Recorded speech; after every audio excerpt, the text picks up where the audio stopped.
State police say they solved a 53-year-old cold case. 26-year-old Phyllis Bailer was found shot dead on July 8th, 1972. Police say she had left Indianapolis heading to... A woman is dead in a ditch. Her 3-year-old daughter is sitting beside her, untouched, unharmed, and completely silent. No blood on the child. No signs of struggle near her small body. Just a toddler, alone on the side of an Indiana road, waiting next to her mother's corpse for someone, anyone, to find them. It's July 8th, 1972. A stranger driving down West Road spots them first. The mother's name was Phyllis Bailer. She was 26 years old. Hours earlier, she'd been alive, driving through the dark with her little girl beside her, heading toward her parents' house, a trip she had made before, a road she knew. She never got there. For 53 years, her killer had a face no one could see and a name no one could speak. The evidence sat frozen in an evidence locker. The trail went cold. The world moved on. But in 2024, something buried in the fabric of her clothing, something too small to see with the human eye, finally spoke. This is the story of what it said. Before we go further, comment below and tell me what country you're watching this from. I want to see how far this story reaches. And if you're new here, hit subscribe. We cover solved cold cases every week, and you don't want to miss the next one. To understand what was taken on July 7th, 1972, you have to understand what an ordinary day looked like for Phyllis Bailer. She was 26.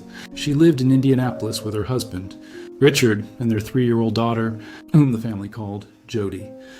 Public records don't tell us much about the small details of her life, what she did for work, what she liked to talk about, how she spent her mornings.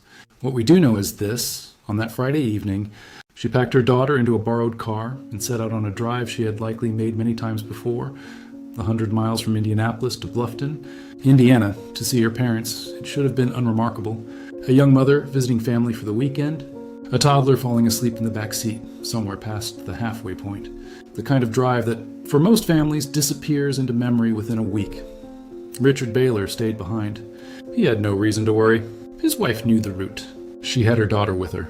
There was nothing about that Friday evening that suggested anything except an ordinary visit to Grandma and Grandpa's house. Around 8 o'clock that night, Phyllis pulled out of Indianapolis and merged onto the highway, heading north and east toward Bluffton. She would never arrive. What we don't know is almost as important as what we do. We don't know if she noticed anything wrong on the road. We don't know if she pulled over willingly or was forced to stop. We don't know what her final hour looked like. What we know is what was left behind: a car, a highway, and a little girl who would grow up carrying a memory too young to fully understand, but old enough to never fully escape. This is where her story should have ended safely, pulling into her parents' driveway, her daughter waking up rubbing her eyes, home for the weekend. Instead, this is where the story of her murder begins. 3 p.m. Phyllis Bailer leaves Indianapolis. The road ahead is straightforward, largely highway, a drive locals would have made without a second thought. Interstate 69 cuts northeast through Indiana, connecting the capital to smaller towns like Bluffton, where her parents were waiting. In the back seat, or perhaps beside her, her daughter, barely 3 years old, rides along, likely drifting in and out of sleep the way small children do on long car rides. We don't have a minute-by-minute account of what happened next. No cell phone pings, no highway cameras, no witnesses who came forward with a clear timeline. What we have is a beginning, a woman getting into a car with her daughter, and an ending, discovered the next morning, more than 100 miles and several unanswered hours later. Somewhere between Indianapolis and Bluffton, something went wrong. We don't know exactly where. We don't know exactly when. What we know is that by the time anyone realized something was wrong, Phyllis Bailer was already gone. Her family in Bluffton waited. Friday evening became Friday night. Friday night became Saturday morning. A mother and daughter who should have arrived hours earlier simply hadn't. At some point that morning, a call went out. Bailer was missing. Her family began searching, and so eventually did the police. What happened during those missing hours would remain a mystery for over 5 decades. Whatever Phyllis experienced on that stretch of highway, whoever she encountered, whatever was said, whatever happened in the dark, none of it would be understood by investigators for more than half a century. All they had, at first, was an empty road and a family growing more afraid by the hour. Somewhere out there, her car was sitting abandoned. Somewhere out there, So was she, and somewhere out there, so was the man who would walk away from what happened that night. A man with no connection to her, no name yet, and more than 5 decades left to live before anyone would ever know what he'd done. The next morning, around 10:30 a.m., a driver traveling north on Interstate 69 in Grant County spotted something out of place. A car pulled to the side of the highway, hood raised, no one inside. It was Phyllis Bailer's borrowed car, exactly where it shouldn't have been, sitting empty on the shoulder of a highway more than 100 miles from where she'd started, and still short of where she was supposed to end up. Police were notified. The search that followed didn't take long. About an hour later, roughly 11:37 a.m., a woman driving on West Road, just north of Schoaf Road in Allen County, saw something in the ditch beside the road. She stopped. What she found was Phyllis Bailer's body. And beside her, alive, unharmed, silent, her 3-year-old daughter. The child had spent the night, or some portion of it, next to her mother's body on the side of a rural road, with no one coming for her until a stranger happened to drive past. An autopsy would later confirm what investigators feared. Phyllis had been shot. She had also been sexually assaulted. Her daughter physically was untouched. For the family gathering in Bluffton, the wait for Phyllis and her daughter to arrive had already stretched painfully long. Now it ended, not with a car pulling into the driveway, but with a phone call no parent, no husband ever wants to receive. Richard Bailer had already begun driving toward Bluffton himself that morning, searching for his wife and daughter after hearing from her father. He would later say he found the abandoned car on I-69 himself, hood still up, exactly as police had found it. What he didn't yet know was that his search wouldn't end with reunion. It would end with a ditch on West Road, and a question that would take 53 years to answer.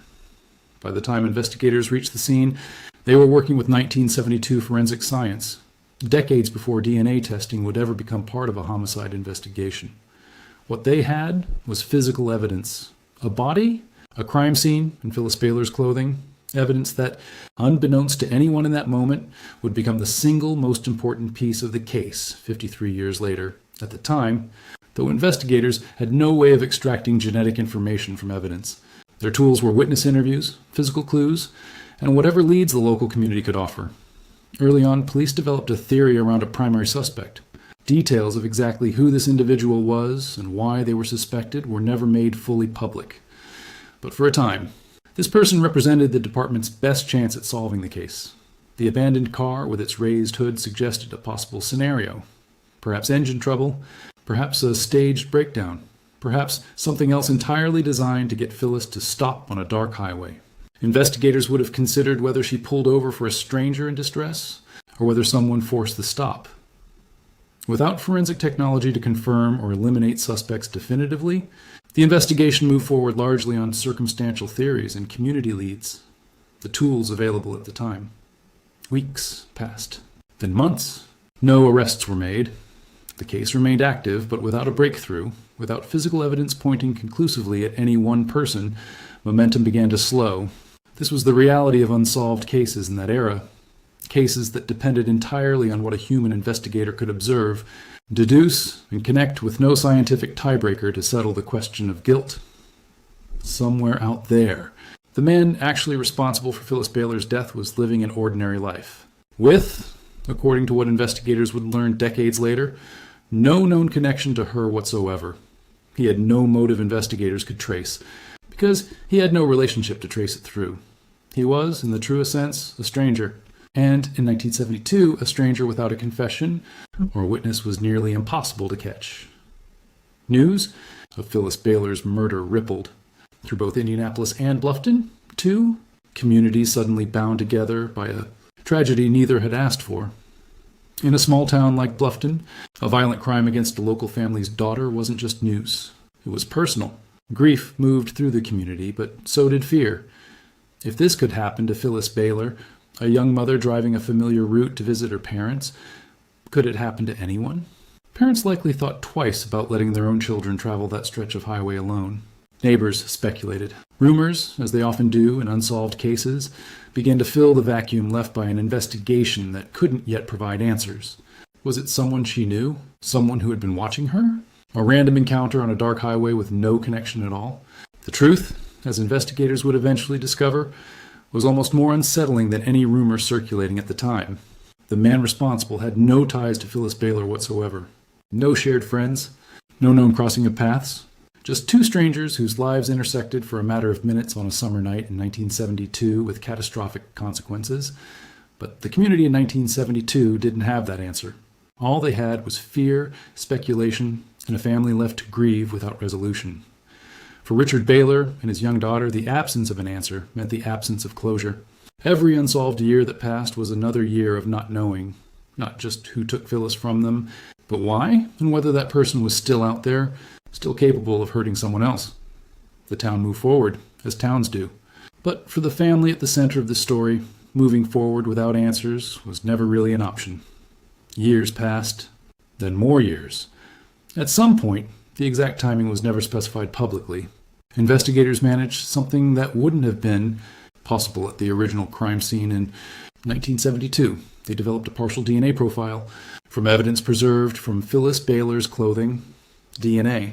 Testing hadn't existed as an investigative tool in 1972. It wouldn't become a standard part of law enforcement until the early 1990s, but somewhere in that gap, forensic science had caught up enough to extract a partial genetic profile from decades-old evidence. That partial profile did something significant.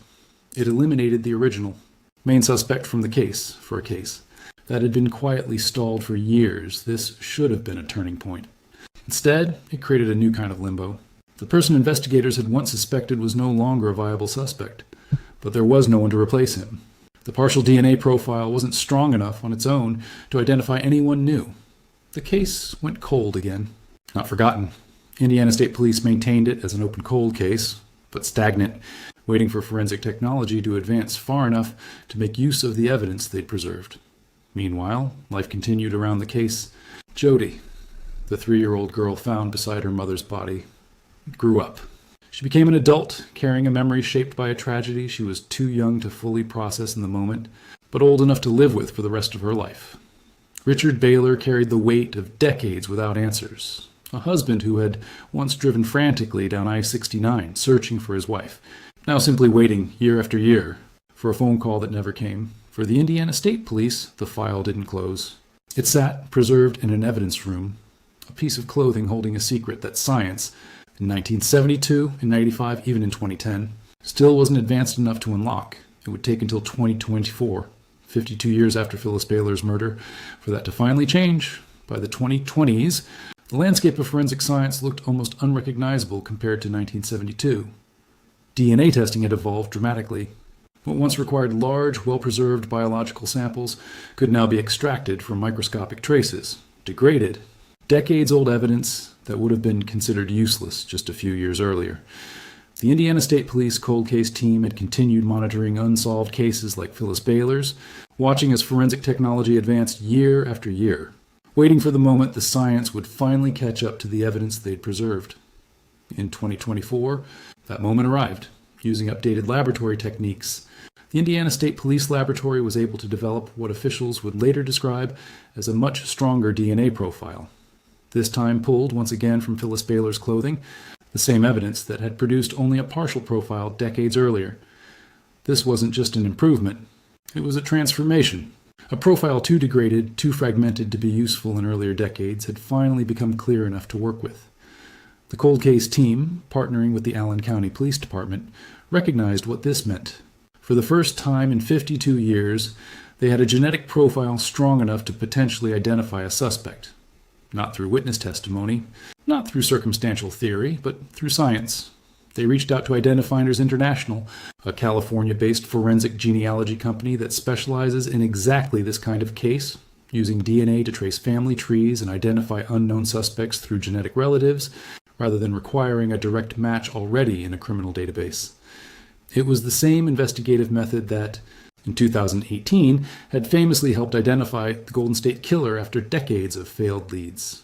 Now, that same technique was about to be turned toward a ditch on West Road, and the answer that had eluded investigators since the summer of 1972, forensic genetic genealogy works differently than a traditional DNA match. Instead of searching for a direct hit in a criminal database, Investigators upload a crime scene DNA profile to genealogy databases populated by ordinary people, individuals who submitted their own DNA for reasons that have nothing to do with crime, like tracing family history or discovering their ancestry. If the actual suspect's DNA isn't in the system, the technique instead looks for genetic relatives, cousins, siblings, distant family members, whose DNA overlaps closely enough to indicate a family connection. From there, genealogists build out family trees, cross-referencing age, location, and other identifying details to narrow down who, within that family network, could be the source of the crime scene DNA. It's slow. It's methodical. It requires genealogical expertise as much as forensic science. For the Bailer case, Identifinders International began this process using the newly developed DNA profile from 2024. Piece by piece, they built out family connections, narrowing the pool of possible matches. By early 2025, they had an answer. The DNA on Phyllis Bailer's clothing matched, through family lineage, to a man named Fred Allen Lieneman. For the Indiana State Police cold case team, this was the moment 53 years of investigation had been building toward. A name. A real identifiable person connected directly to the physical evidence recovered from the crime scene in 1972, but identifying Lieneman only answered one question. It immediately raised several more. Who was he? What was his connection to Phyllis Bailer? And after more than 5 decades, was he even still alive to answer for what the evidence now suggested he had done? The investigation was about to reveal an answer that was, in its own way, almost as unsettling as the murder itself. Fred Allen Lieneman, born near Anderson, Indiana. By 1972, he had relocated to Michigan, eventually living in Grosse Pointe. At the time of Phyllis Bailer's murder, he was 25 years old. Investigators dug into his background and found something notable. Lieneman had what officials described as a significant criminal history. This wasn't a man with a clean record who had somehow been swept up in DNA evidence by mistake. This was someone whose life, by multiple accounts, involved repeated brushes with the law. But here's what made the case genuinely unsettling. Investigators found no known connection between Lieneman and Phyllis Bailer. No shared friends, no overlapping social circles, no prior relationship of any kind that anyone could uncover. He was, as far as the evidence showed, a complete stranger to her, which meant that somewhere on that stretch of highway, or wherever their paths actually crossed that July night in 1972, Phyllis Bailer had encountered a man she had never met before and would have had no reason to trust, fear, or suspect. For a case that had haunted investigators for over 5 decades, this answered the most basic question, who, while leaving one of the most haunting questions of all unresolved. Why did their paths cross that night at all? Was it chance? Was he already stalking the highway looking for a vulnerable target? The evidence available doesn't give us a definitive answer. What the DNA evidence did make clear was this. The physical evidence connected Lieneman directly to the crime. For a moment, it seemed like the Bailer family, after 53 years, might finally get something resembling justice. A named suspect, a case ready to move toward prosecution. But investigators were about to discover that Fred Allen Lieneman's story had already ended. Decades before his name would ever be connected to Phyllis Bailer's murder. As investigators built out the case against Fred Allen Lieneman, they ran a standard background check to determine his current whereabouts. What they found stopped the investigation cold. Fred Allen Lieneman was already dead. He had been killed in Detroit in 1985, nearly 40 years before his DNA would ever be connected to the murder of Phyllis Bailer. According to a Detroit News article later shared by Indiana State Police, Lieneman, then 37 years old, was killed during a violent altercation with 2 men over a property dispute. He was beaten with a baseball bat. His body was placed in a dumpster, and the dumpster was set on fire. While, according to reporting at the time, he was still alive. Lieneman's own death had been violent, brutal, and, in its own way, as shocking as the crime investigators had just connected him to. For the cold case team, this discovery meant the investigation had reached its natural conclusion, but not the conclusion anyone had hoped for. There would be no arrest, no trial, no moment where Fred Allen Lieneman sat across from investigators and answered for what he had done to Phyllis Bailer in 1972. The Allen County Prosecutor's Office would later confirm that had Lieneman still been alive, he would have been charged with her murder. The DNA evidence was considered strong enough, definitive enough, to move forward with prosecution. But the man who had walked away from a ditch on West Road in 1972 had died 13 years later, killed in a manner almost as violent as the crime he'd committed. And he had died without ever facing consequences for what he did to Phyllis Bailer. For 53 years, her family had wondered who was responsible. Now they had a name, but no verdict, no sentencing, no moment of accountability. It's a strange, unsettling kind of resolution, the kind cold case investigators increasingly encounter as DNA technology continues to solve cases that span decades. Sometimes the truth arrives, but justice, in the traditional sense, doesn't follow it. Fred Allen Lieneman had already answered for his own violent end in 1985. He would never answer for Phyllis Bailer's. On April 16, 2025, Indiana State Police publicly announced what investigators, genealogists, and forensic scientists had spent months, and in a broader sense, 53 years, working to uncover the identity of the man responsible for Phyllis Bailer's murder. For her family, this announcement arrived as a complicated kind of closure. Richard Bailer, who had spent that terrible morning in 1972 driving frantically along I-69 searching for his wife and daughter, finally had a name to attach to the tragedy that had shaped the rest of his family's life. Jody, the 3-year-old girl found alive beside her mother's body, was now an adult who had grown up carrying a memory of that night. However fragmented, however shaped by trauma and time, without ever knowing who was responsible, for both of them, the announcement offered answers. It did not offer a trial. It did not offer the sight of Fred Allen Lieneman standing in a courtroom, held accountable in front of the family whose lives he had irreversibly altered. This is the reality of forensic genetic genealogy as it continues to solve decades-old cold cases across the country. Sometimes, technology arrives fast enough to catch the truth, but not fast enough to catch the person responsible for it. Suspects identified through this method are, with increasing frequency, found to have already died, sometimes from natural causes, sometimes, as in Lieneman's case, through violence of their own making. For the Indiana State Police cold case team, the case represents both a triumph and a limitation, proof that persistence and evolving science can finally answer questions that seemed permanently unanswerable, and a reminder that even the right answer, arriving decades too late, can't undo what was lost. Fitzpatrick, representing Identifinders International, noted that cases like this one demonstrate how many homicides would likely never be solved without forensic genetic genealogy. Cases where the only path to an answer runs not through a confession or a witness, but through evidence preserved for decades, waiting for science to finally catch up. Phyllis Bailer never made it to Bluffton on July 7, 1972. She never saw her daughter grow up. She never had the chance to explain to her, years later, what happened on that highway. But after 53 years, her family finally knows what happened, and who was responsible. It isn't the justice anyone would have chosen, but after more than half a century of silence, it's the truth. And sometimes, the truth is the only justice left to give. More than a year has passed since Indiana State Police stood before cameras and spoke Fred Allen Lieneman's name for the first time. For the Bailer family, that moment didn't end their story. It simply gave them a new chapter to carry. Jody is now in her 50s, a woman who has spent her entire adult life without conscious memory of the night that defined her childhood, yet shaped by it all the same.